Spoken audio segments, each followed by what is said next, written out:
Depois, nós leremos 11 a 12 e depois 13 a 17. Eu convido, mesmo assentado, você também que está aí nos assistindo, se você está com a sua Bíblia, seja no aplicativo ou não, que você possa ler conosco também juntos aqui. Vamos ler a palavra do Senhor, a pregação de João Batista. Leiamos. Naqueles dias, apareceu João Batista pregando no deserto da Judéia e dizia: arrependei-vos, porque está próximo o reino dos céus. Porque este é o referido por intermédio do profeta Isaías. Voz do que clama no deserto: preparai o caminho do Senhor, endireitai as suas veredas. Usava João vestes de pelos de camelo e um cinto de couro. A sua alimentação eram gafanhotos e mel silvestre. Então saíam a ter com ele Jerusalém, toda a Judéia e toda a circunvizinhança do Jordão. E eram por ele batizados no rio Jordão, confessando os seus pecados. Vendo ele, porém, que muitos fariseus e saduceus vinham ao batismo, disse-lhes: raça de víboras, quem vos induziu a fugir da ira vindoura? Produzi, pois, frutos dignos de arrependimento. E não comeceis a dizer entre vós mesmos: temos por pai a Abraão, porque eu vos afirmo que destas pedras Deus pode suscitar filhos a Abraão. Já está posto o machado à raiz das árvores. Toda árvore, pois, que não produz bom fruto, é cortada e lançada ao fogo. Crendo na misericordiosa graça de Deus em responder à oração que foi feita, buscando no Senhor que falasse ao nosso coração, nós estaremos então falando sob a direção e sob a iluminação do Espírito Santo. Quem era João Batista? João Batista era filho do sumo sacerdote Zacarias e Isabel, ambos já idosos. João Batista é aquele que foi anunciado, ou seu nascimento anunciado, quando João Batista, o sumo sacerdote, entrou no Santo dos Santos, para ali fazer a sua função, cumprir a sua função. E ali ele recebe a visita de um anjo que diz que a sua oração, ou a oração do casal Zacarias e Isabel, fora ouvida, e eles então teriam um filho, e o filho deveria chamar-se João. E João Batista também, ele tinha um grau de parentesco com Jesus, possivelmente primo de Jesus. Lucas 1:36 diz que Isabel e Maria eram parentas.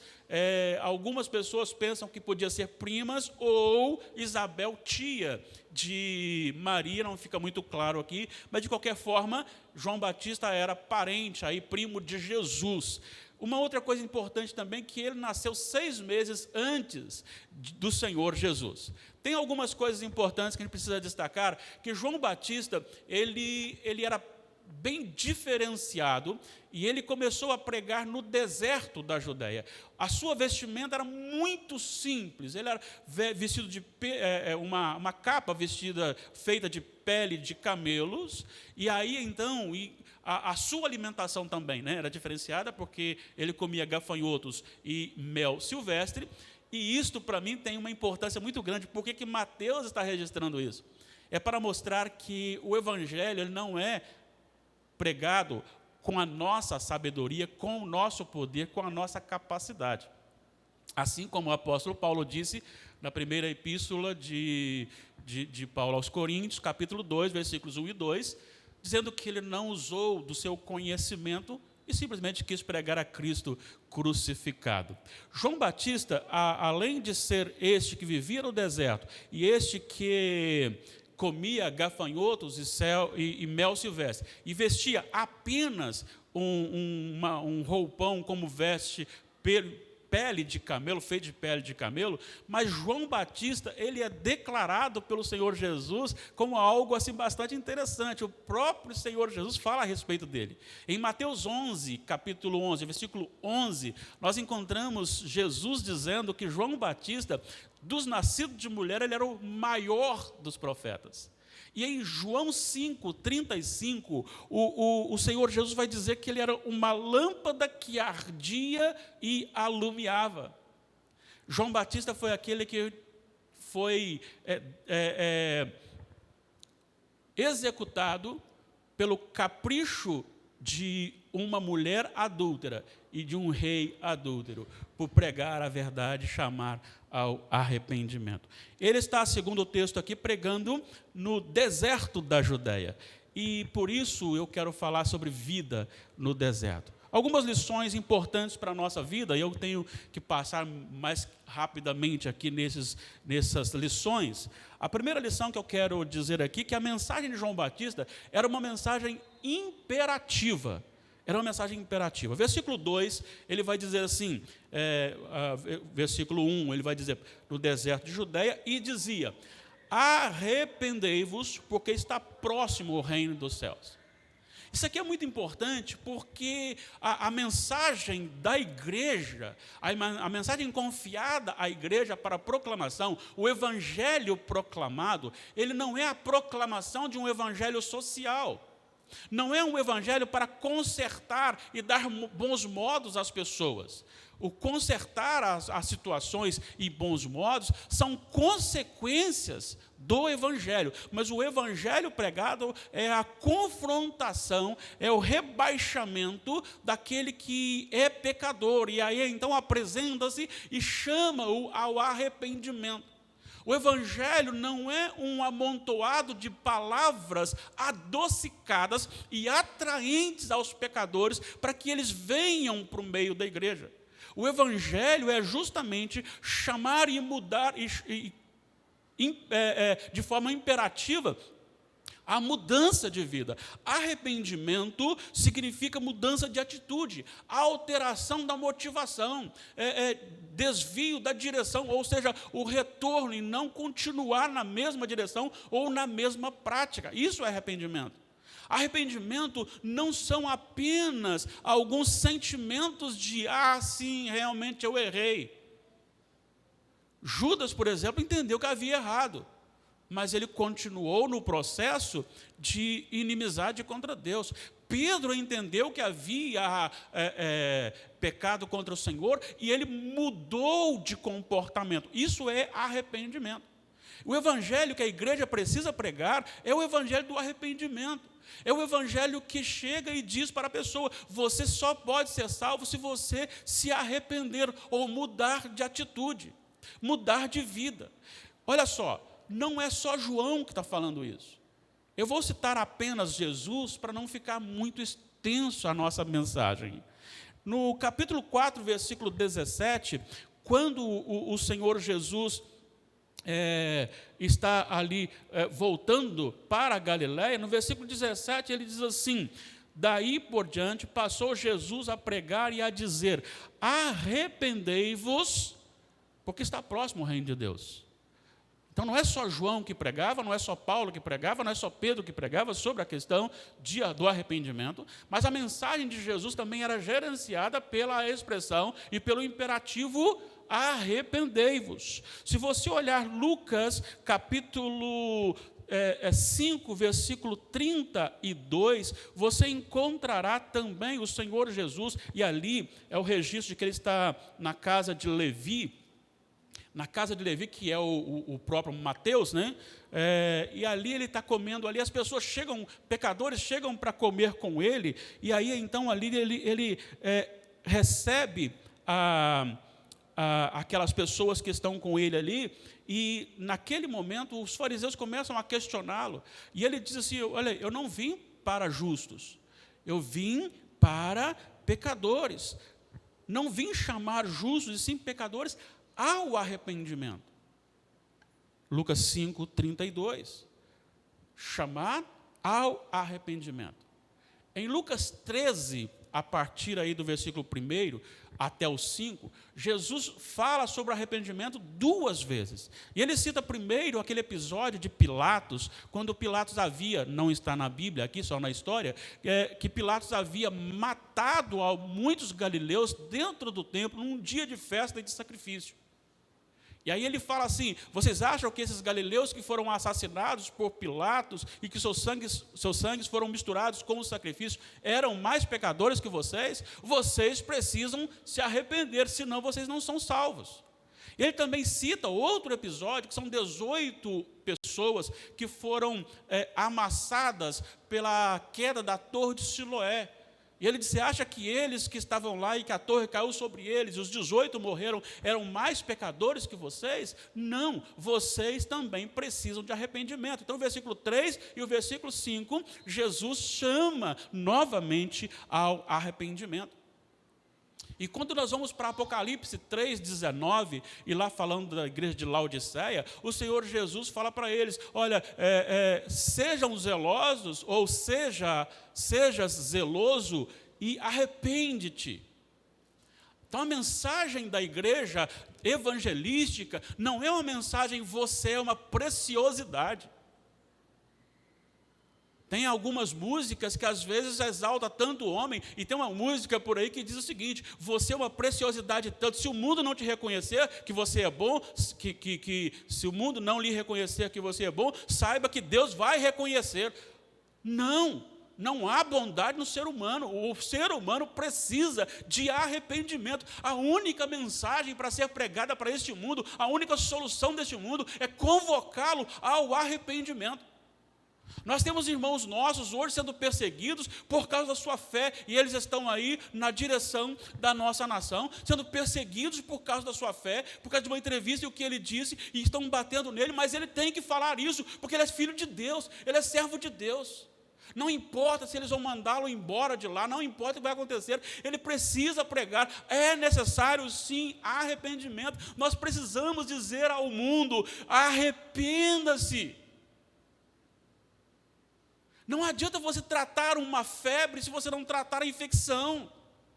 Não adianta você olhar para uma pessoa que está com uma infecção e com febre, e ficar dando para ela um antifebril.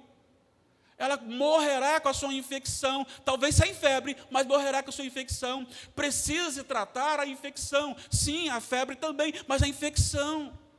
A razão da febre é a infecção. A febre do mundo não pode ser amenizada. O antropocentrismo não pode ser exaltado. O ego humano não pode ser satisfeito, a não ser que haja uma transformação. E aí este ego cai por terra. Precisamos chamar, sim, ao arrependimento. E o que é mais triste, nós estamos precisando chamar os que se dizem evangélicos ao arrependimento. Porque o estilo de vida está muito misturado. Muito misturado, e vamos ver daqui a pouquinho sobre isso. A mensagem era imperativa. João não estava ali dizendo: vocês são bonzinhos, Deus ama vocês, nós amamos vocês, venha para o nosso meio, vamos comer aí uma panelada juntos. Mas ele dizia: arrependei-vos. O arrependimento é a exigência do evangelho para a salvação. Segunda lição: uma mensagem confrontadora. Quando João Batista está ali, está pregando, vem algumas pessoas para ele, para a pregação e para ser batizada. E aí nós temos então aqueles que vinham de Jerusalém, de Judeia, e aqueles que estavam próximos ao Jordão.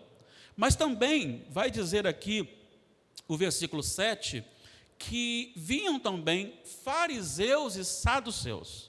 Eram os religiosos, eram os conhecedores, eram uma seita ou seitas religiosas que se autodenominavam mais santos, mais importantes, e que não cumpriam a lei, mas que exigiam a lei do outro, que não se contaminavam em pequenas coisas, mas se contaminavam em coisas piores. E esses homens são confrontados por João Batista. Talvez o motivo de irem a João, para serem batizados também por João, seria muito mais aquela questão assim: olha, ele está com sucesso. Toda Jerusalém, toda a Judéia, ou seja, um grande grupo, uma multidão está indo até João. Vamos lá também, porque nós somos os religiosos. E aí, quem sabe, nós podemos trazê-lo para cá, colocá-lo no hall de membro da nossa igreja, e aí nós assumimos essa fama toda, esse poder todo. Mas a mensagem de João Batista inicialmente, ele vai dizer então para aqueles homens, na segunda parte do versículo 7, raça de víboras. Raça de víboras. Por que João Batista disse isso? Porque João Batista sabia da sua hipocrisia. João Batista reconhecia que eram hipócritas. E quando João Batista usa a expressão raça de víboras, ele está possivelmente se lembrando, porque ele vivia ali no deserto, e possivelmente ele se encostava ou encontrava de vez em quando alguns perigos, e entre esses perigos, aquelas víboras venenosas, perigosas, e que estavam camufladas. Às vezes você olhava e não conseguia identificar que era uma víbora e que era tão perigosa. E ele compara esses fariseus e saduceus a essas víboras perigosas que tinham uma aparência, mas que no fundo eram perigosos demais. E ele vai dizer então raças de víboras, e Jesus também fez isso, se eu não estou equivocado, Mateus 23, 33. Jesus os chama de hipócritas e raça de víboras. E aí João continua dizendo aqui nesse confronto, raça de víboras, quem vos induziu a fugir da ira vindoura? Ou seja, quem falou para vocês que vocês estão livres do juízo final? Quem falou para vocês que não tem problema nenhum no último dia, porque vocês são religiosos? Ele continua dizendo, agora como uma exortação, produzi, pois, frutos dignos de arrependimento. Ou seja, eu sou religioso, mas não vivo como ordena a lei. Eu sou de Jesus, mas a minha vida não é compatível com o Evangelho. Eu digo que o Senhor Jesus é o meu Senhor, mas eu não tenho prazer na congregação, eu não tenho prazer no culto da minha casa, eu não tenho prazer no estudo da palavra, eu não tenho prazer nos louvores, eu não tenho prazer na adoração, eu não tenho prazer na oração, mas Jesus é o meu Senhor.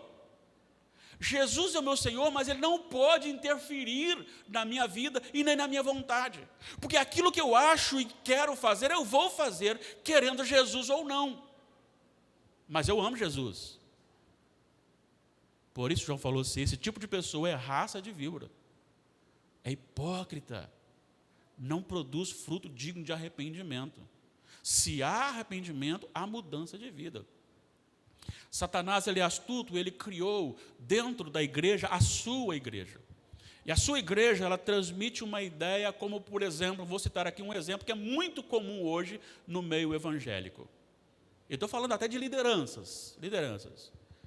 A pessoa cai num adultério, aí ele é tratado na igreja, ou se é líder, se é pastor no presbitério.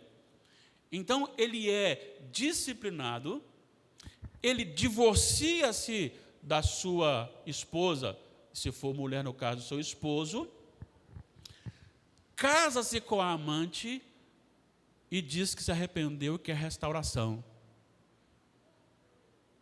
O que é arrependimento? É mudança de atitude. Tal pessoa viverá para sempre em adultério se ela não abandonar a prática. Ah, mas não dá para voltar mais para o cônjuge, então fique sozinho o resto da vida. Ah, mas é muito duro. Você escolheu. Você escolheu. Fruto digno de arrependimento é demonstrar na prática aquilo que está no coração e que sai na boca. E esses homens não faziam isso. Esses homens estavam distantes disso. Agora, quando você olha aqui, ele vai continuar dizendo assim, vocês estão pensando, olha só o que diz agora o versículo 9, e não comeceis a dizer entre vós mesmos, temos por pai Abraão, porque eu vos afirmo que dessas pedras Deus pode suscitar filhos a Abraão. Eles estão pensando o seguinte, não, eu sou filho de crente, meu pai e minha mãe oram muito, leem muito a Bíblia, vão muito à igreja, e eu nasci no lar evangélico, estou na igreja desde criança, então eu vou ser salvo. O que está dizendo aqui é que a salvação não é genética. Você não é salvo porque você é filho de crente. Você não é salvo porque é filho de salvo. Você só pode ser salvo se houver arrependimento, se houver mudança de vida, se houver transformação, se algo acontecer na sua vida. A salvação é algo pessoal, é individual. A salvação é algo que está ali entre Deus e a pessoa. É coração que responde nas ações. Mas também essa lição, ela derruba a jactância religiosa.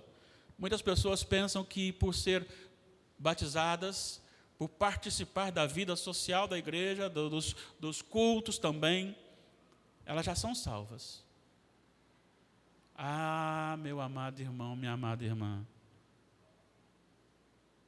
no último dia, muitos membros de igrejas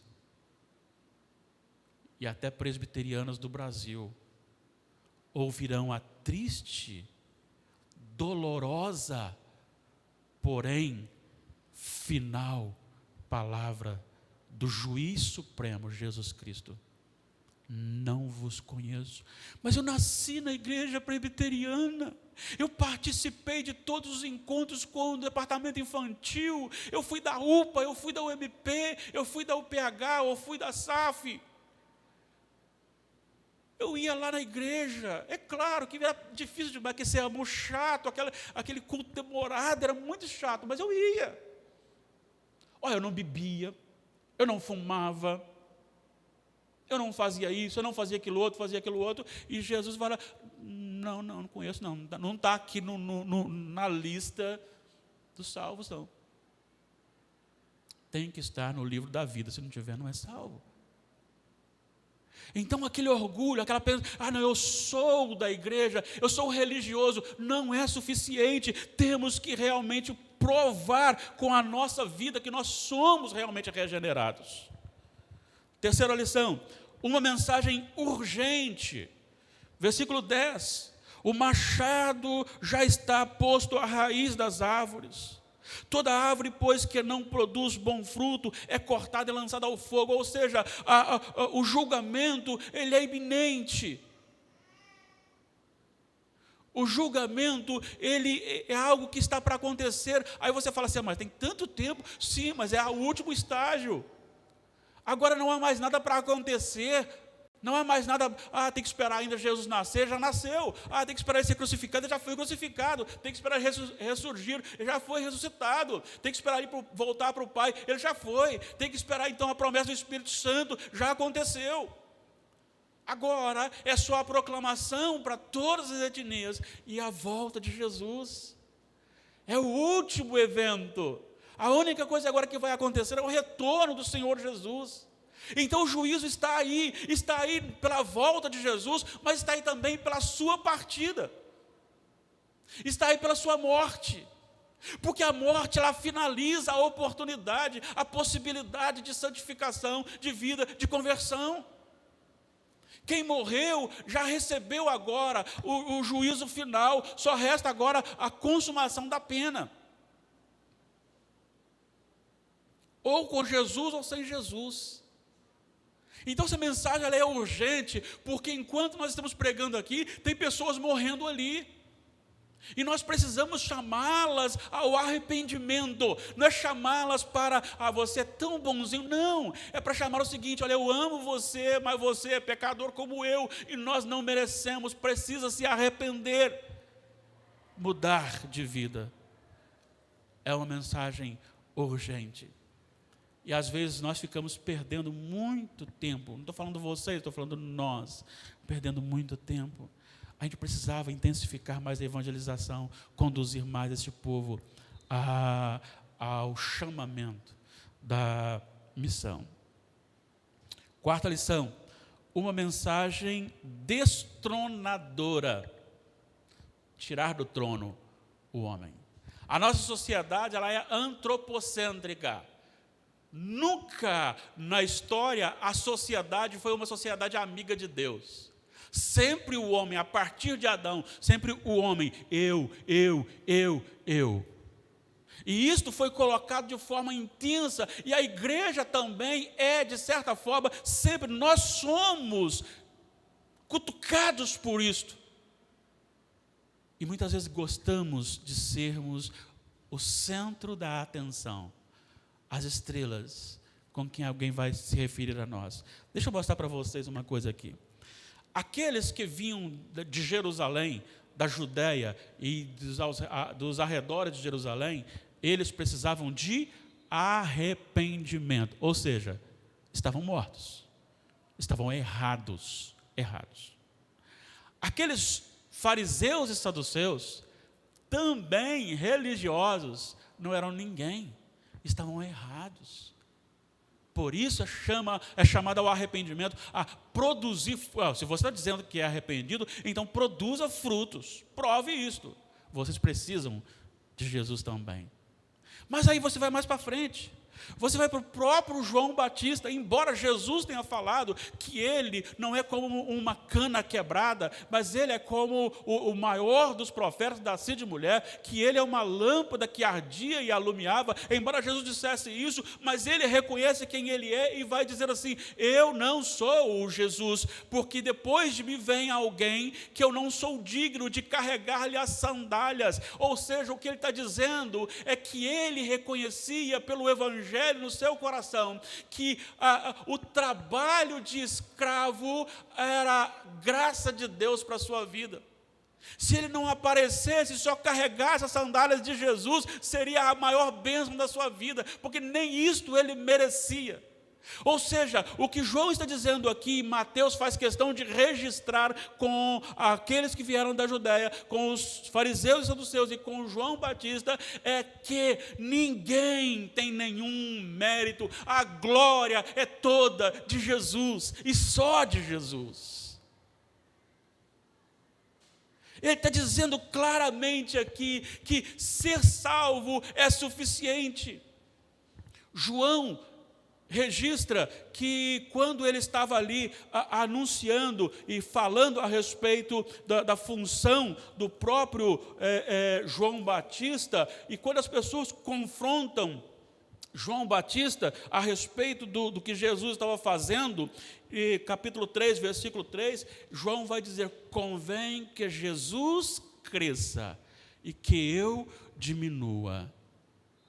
Ora, infelizmente, nós como cristãos, estamos querendo diminuir Jesus e elevar os cristãos. Nós pensamos que o Evangelho é insuficiente, então precisamos fazer alguma coisa do nosso jeito para a salvação. Então a mensagem ela é destronadora, a mensagem tira o homem do trono. Todos, aqueles que vieram de Jerusalém e da Judéia, aqueles religiosos, fariseus e saduceus, João, todos totalmente dependentes de Jesus. Você e eu, totalmente dependentes de Jesus. Vamos ler agora os versículos 11 e dentro disso lerei até o versículo 17, por favor. Eu vos batizo com água para arrependimento, mas aquele que vem depois de mim é mais poderoso do que eu, cujas sandálias não sou digno de levar. Ele vos batizará com o Espírito Santo e com fogo.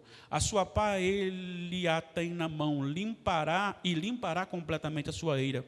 Recolherá o seu trigo no celeiro, mas queimará a palha em fogo inextinguível. Por esse tempo dirigiu-se Jesus da Galiléia para o Jordão, a fim de que João o batizasse. Ele, porém, o dissuadia, dizendo: eu é que preciso ser batizado por ti, tu vens a mim? Mas Jesus lhe respondeu: deixa por enquanto, porque assim nos convém cumprir toda a justiça. Então ele o admitiu. Batizado Jesus saiu logo da água, e eis que lhe abriram os céus, e viu o Espírito de Deus descendo como pomba, vindo sobre ele. E eis uma voz dos céus, que dizia: este é o meu Filho amado, em quem me comprazo. E aí então eu vou para a última lição, que é Jesus, uma mensagem que apresenta o poderoso e perfeito plano da redenção. Veja bem, João diz: eu não sou ninguém, mas Jesus é o Redentor. E a primeira função que ele apresenta é que Jesus é o Salvador. Veja bem o que ele diz: ele vos batizará com o Espírito Santo.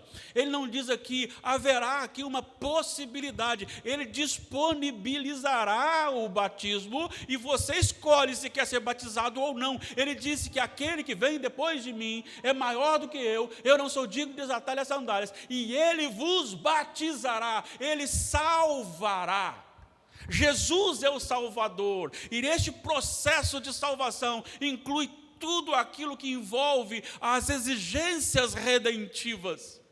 Para este grupo que era ninguém, para este ser humano que não era ninguém, todas as etnias, todos os povos, ali ao próprio João, todos eles precisavam de um Salvador. Nenhum deles era capaz de trazer a si mesmo a possibilidade da salvação, nem ir até o próprio Jesus, mas o Senhor Jesus vem até nós, o Espírito vem até nós. Enquanto Jesus era o Deus conosco, o Emanuel, Deus conosco, no derramamento do Espírito Santo, passou a ser Deus em nós. Em nós, porque o Espírito agora entra no coração, o Espírito agora batiza o seu coração, e batizar o coração não é nenhum movimento de êxtase. Batizar com o Espírito Santo não é nenhum movimento que te joga por terra, que levanta, que rodopia, que grita, não é nada disso. A verdade é que batizar com o Espírito Santo significa o convencimento de quem nós somos e a necessidade que temos de Jesus. Então o arrependimento é produzido no coração, após o coração ser vivificado pelo Espírito Santo do Senhor. Jesus disse: eu vou para o Pai, capítulo 14 de João, porque se eu não for, o Espírito Santo não virá. E é necessário que ele venha, porque a profecia de Joel tem que se cumprir. Então a salvação, ela retrata a nossa necessidade, a nossa carência, e a grandeza e o poder majestoso de Jesus. Ele vos batizará com o Espírito Santo. Isso significa que ele tem a autoridade para fazê-lo. Então ele é o Salvador, único Salvador. Eu sou apenas um imerecedor de carregar até mesmo, ou fazer até mesmo, o trabalho do escravo. Mas Jesus é o Senhor, Ele é o Salvador. Ele apresenta Jesus também como o juiz. E ele vai dizer: batizará com o Espírito Santo e com fogo. E aqui no versículo 12 ele explica isso. O versículo 12 é uma explicação da segunda parte do versículo 11, do batizar com o Espírito Santo e com fogo. Com o Espírito Santo, a sua pá ele a tem na mão e limpará completamente a sua eira, recolherá o trigo, ou seja, os que são batizados com o Espírito Santo, com a conversão, com a salvação. Mas queimará a palha no fogo inextinguível, o juízo de Deus para aqueles que não foram alcançados. Sabe, a igreja perdeu essa verdade. Nós aqui ainda pregamos muito, ouvimos muito pregações, ou cânticos, ou falamos muito sobre isso. Mas se você observar, a igreja passou por um longo tempo, a igreja brasileira, sem falar nisso. Parece que não podemos falar mais do juízo, porque temos que escolher palavras para não ofender as pessoas. Se falar isso, ela vai ficar muito chateada, muito triste. E aí quando você vai aconselhar uma pessoa, você fala: olha, você é muito importante, sabe, você é muito querida, olha, você é muito importante. Mas a gente fica com medo de falar o seguinte: olha, eu amo você, mas você está errado, e se não se consertar, o juízo virá sobre você. E aí eu faço uma analogia aqui: qual médico você gostaria de ser consultado? Com aquele que chega para você e diz o seguinte: olha, você não está bem de saúde, e se você não passar por uma cirurgia agora, você vai morrer. Ou para aquele que olha e fala: não, tudo bem, vai para casa, toma um AS infantil, que é docinho, faça depois do almoço para não dar problema no estômago. Está bem, eu não vou submeter você a uma cirurgia, dói muito. Qual médico você preferiria? Aquele que não quer lhe causar uma dor por uma cirurgia para tirar um mal? Ou aquele que diz: não, você precisa de cirurgia, tem risco, mas você precisa de cirurgia? nós vamos para aquele que é real. Nós precisamos ser reais também, porque Jesus Cristo virá como juiz, e Ele julgará o mundo, e julgará, começando pela igreja. Primeiro Ele julga a igreja. Quando eu falo de igreja, não estou falando da igreja de Cristo, estou falando daquela igreja falsa que está dentro da igreja de Cristo, fisicamente falando. Este Jesus, olha só, Ele é cumpridor de toda a lei. Olha só o que ele diz aqui: dirigiu-se Jesus para a Galileia para ser batizado por João, e João disse: eu não posso ser batizado pelo Senhor. Eu não posso batizar o Senhor, eu tenho que ser batizado pelo Senhor. Agora, olha a submissão de João aqui, porque Jesus fala assim: olha, calma, deixa por enquanto, porque isso tem que ser cumprido assim. Aí João diz assim: irmãos, o Senhor disse que tem que ser assim, quem sou eu para discutir? Jesus se submete ao batismo de João para cumprir as Escrituras, porque ele era homem, não pecador, mas homem. Ele foi nascido de mulher, nascido sob a lei, ele tinha que passar por todo o processo. Esse Jesus que é Salvador, que é juiz e cumpridor de toda a lei, ele também foi habilitado pelo Espírito. Quando ele saiu da água, desceu sobre ele o Espírito Santo como habilitação para o Jesus homem, para a proclamação. Não há nenhum servo de Deus que viva na terra pronto para a evangelização, se ele não for cheio do Espírito Santo. Mas Jesus também, ele foi proclamado como divino, porque o próprio Pai disse: este é o meu Filho amado, em quem me comprazo. Este é meu Filho amado. É esse Jesus que a igreja tem que anunciar. É esse Jesus que a igreja tem que pregar. É este evangelho que a igreja tem que pregar. E é isso que a igreja tem que viver. E aí eu quero conclamá-lo agora, você que está comigo aqui, e você que está nos assistindo e cultuando conosco aí. Eu quero conclamar-nos a isso. Será que a nossa vida, o nosso evangelho, não tem sido o evangelho dos fariseus, dos saduceus, ou sem arrependimento? Será que nós não temos sido apenas religiosos? Será que nós não temos sido, não um evangelista como João, que confrontava e dizia: se não houver arrependimento, precisa se arrepender? Será que nós não temos pregado o evangelho social, o evangelho do vamos melhorar, do evangelho de que você precisa obedecer, você precisa amar aqui e ali, e não o evangelho que confronta um encontro com Jesus, para que esse encontro com Jesus transforme a obediência, transforme o amor? Nós não podemos dar paracetamol para aquele que tem uma infecção, sem o tratamento da infecção. Precisamos sim desse evangelho proclamado como ele é. E aí então quero voltar a nós aqui. Será que nós não estamos vivendo tão longe de Jesus, não? Deixa eu fazer uma pergunta para você, que eu tenho feito ao longo do meu ministério. Você lê a Bíblia todo dia?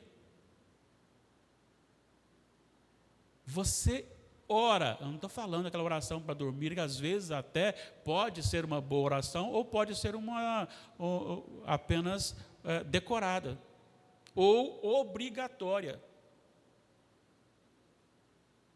Ou aquela oração antes da alimentação, porque aprendi assim com meu pai, com a minha mãe. Será que nós não temos vivido tão próximos e às vezes o nosso coração ele está misturado, está cheio, tem um pouquinho de Deus, aparentemente de Deus, mas tem muito deste mundo. Quando eu falo deste mundo, estou falando de coisas deste mundo. E aí o seu prazer começa a ser direcionado para lá. A gente começa a ter prazer nas pessoas ímpias, nos encontros ímpios, onde aquelas músicas mais nojentas e imorais são rodadas em alto som, onde o que é ingerido ali altera o espírito das pessoas, e de repente coisas ruins estão saindo da boca dessas pessoas. E às vezes a igreja está gostando mais desses encontros. Eu não estou dizendo que você não possa ter uma pessoa que não seja crente como seu amigo, não é isso. Eu estou dizendo que você não pode ter comunhão com ela. Não pode. Porque se tivermos comunhão com os ímpios, com as trevas, a luz não está em nós. Diz a palavra do Senhor, não pode haver comunhão entre as trevas e a luz. Aí você fala assim, não, mas a igreja há hipócritas. Sim, há hipócritas. Mas pelo menos tem ali pessoas que estão dizendo que creem na mesma coisa. Então você tem que amar aquilo que está sendo anunciado, que é o culto a Deus. Nós precisamos repensar o nosso modo de viver, aquilo que gerencia o nosso lar e o nosso coração. Nós precisamos sim anunciar, mas anunciar o Evangelho.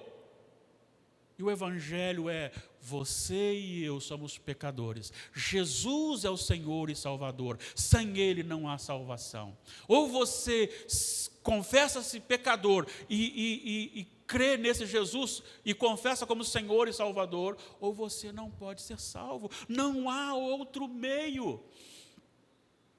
Nós não podemos afofar aquilo que muitas vezes o Espírito Santo tem colocado em alguns corações aí fora, eu estou meio chateado, meio deprimido. Nós não podemos afofar, nós podemos dizer o seguinte: há solução, mas é só Jesus. Jesus é do tamanho do seu vazio. Só Jesus pode satisfazer, só Jesus pode mudar, só Jesus pode alterar, só Jesus pode salvar. Isso não é o lá de fora não, é a todos nós. Ninguém pode chegar e dizer assim: eu mereço mais um pouquinho. Por quê? Porque João, aquele que exortava, disse: eu não sou digno nem de ser escravo de Jesus. Ser escravo de Jesus é graça. Quanto mais ser irmão de Jesus, ser amigo de Jesus e tê-lo como nosso amigo. É uma expressão para glorificar o Senhor. É uma expressão para deixar sair, aleluia, glórias a Deus. Jesus é o meu irmão perfeito, porque eu fui adotado pelo Espírito Santo na obra dele, na família da fé. Jesus é o meu amigo verdadeiro. Ele é o meu amigo verdadeiro. Nem escravo é mérito, quanto mais irmão e amigo. E ainda, co-herdeiro com ele de suas promessas. Sabe o que isso significa? Que este mundo perdido, este mundo afundado no pecado, quando o Espírito Santo entra e quando há arrependimento, Deus tira de lá e coloca junto dele. Nos liberta do império das trevas e nos transporta para o reino do Filho do seu amor. E como diz Paulo aos Romanos, capítulo 8, talvez o versículo 17, nós somos herdeiros de Deus e co-herdeiros com Cristo, por esse Salvador que batiza com o Espírito Santo. Meus amados irmãos e irmãs, pensemos na nossa vida, nosso comportamento. Será que poderíamos ser chamados assim como Jesus disse de João, ou ser chamados de víboras, como João chamou aqueles religiosos? Deus abençoe o nosso coração e a nossa vida. Tenha misericórdia de nós, reaviva em nós a alegria da salvação, o gozo da salvação. Eu tenho orado por aqueles que ainda não retornaram ao templo e podendo estar, para que eles sejam tocados pelo Espírito Santo, Senhor. Porque por eu estar aqui o tempo todo, de maneira alguma eu sou melhor do que ele. Deus nos abençoe. E Deus tenha misericórdia deles e de nós. E nos faça mais servos do Senhor, obedientes. E que a nossa vida comprove que somos transformados e glorifica o Senhor para sempre. Acho que João Batista precisa retornar nas pregações. João Batista precisa novamente entrar na igreja, não aquele João Batista, mas a sua pregação precisa retornar. E aí eu Vou parafrasear um pregador já antigo e falecido há muito tempo. Vou parafraseá-lo neste momento. Onde estão os Joões Batista? Corajosos, intrépidos. Onde estão os discípulos que, após serem proibidos de pregar e de se reunir, estavam na igreja adorando o Senhor em oração? E a oração e a petição principal foi: dê intrepidez a todos nós em meio às ameaças. Seja um João Batista, um proclamador do Evangelho, que prega uma mensagem imperativa, uma mensagem confrontadora, que iguale o homem, destrone-o, colocando no seu lugar, e apresente para ele a solução de Jesus Cristo como Senhor, como Salvador, como juiz, como cumpridor da lei, como habilitado pelo Espírito, pleno do Espírito, e como o divino confessado pelo próprio Pai. Seja alguém que imite o Senhor em tudo, para a glória dele, em nome de Jesus. Coloquemos-nos em pé.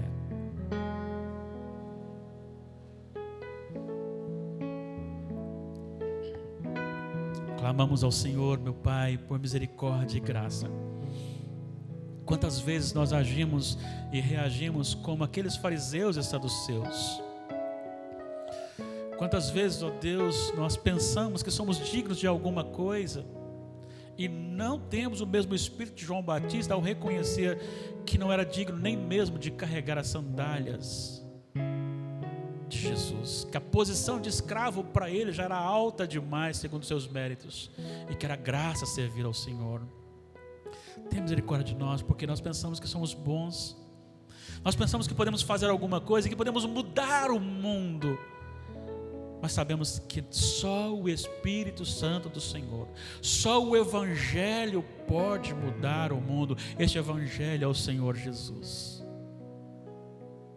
Desperta, reaviva. Como eu anseio por um avivamento no nosso meio, para que possamos ter prazer e passar todo o dia possível juntos na Tua presença, aprendendo mais as doutrinas santas, edificadoras, transformadoras, vivificadoras, compartilhando da alegria da comunhão dos nossos irmãos também. Não nos permitas, ó Deus, agir como religiosos sem o Senhor, em nome de Jesus. Reaviva aquele que está desanimado e que ainda não retornou ao templo nenhuma vez. Aqueles que vieram tão pouco e que não estão com prazer de estar juntos. Aqueles que querem estar, mas não podem estar. Aqueles que às vezes tomados até mesmo pelo medo. Que o Senhor os abençoe. Que o Senhor nos abençoe e dá-nos a alegria da comunhão em Ti e do estudo da Tua palavra, em nome de Jesus. Recebamos a bênção.